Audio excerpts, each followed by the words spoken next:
Hello guys, welcome to my mini blog. আজকের আকাশটা এতই সুন্দর ছিল যে আমি বেরিয়ে পড়লাম ভিডিও করার জন্য। প্রথমে আমি একটা নিরিবিলি জায়গাতে গেলাম। এত সুন্দর জায়গা ছিল, দুপাশ দিয়ে গাছপালায় ভর্তি ছিল আর মাঝখানে রাস্তা চলে যাচ্ছিল। সেই রাস্তা ধরেই আমরা যাচ্ছিলাম। পুজোর সামনে আকাশে মেঘ ভাসি, খুবই সুন্দর লাগে দেখতে।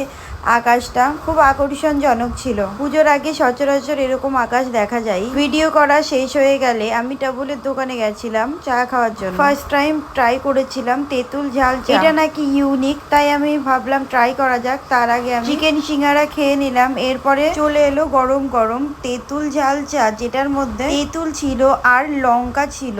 দেখতেই পারছো লঙ্কা ভাসছে। আমার কাছে সেরকম মনে হয়নি, আমি ফিল করেছি নর্মাল তেঁতুল জলের মতো। কোনো দিক থেকেই আমার মনে হয়নি এটা চা ছিল। যাই হোক, তারপরে বাইরে বেরিয়ে দেখি আকাশটা খুবই সুন্দর লাগছিল। খোলা আকাশের নিচে কিছুক্ষণ বসতেই মার কল চলে আসলো বাড়ি যাওয়ার জন্য। তারপরে আর লেট না করে বাড়ি চলে গেছে। এখনকার জন্য এইটুকুনি, দেখাবে নেক্সট ভিডিওতে।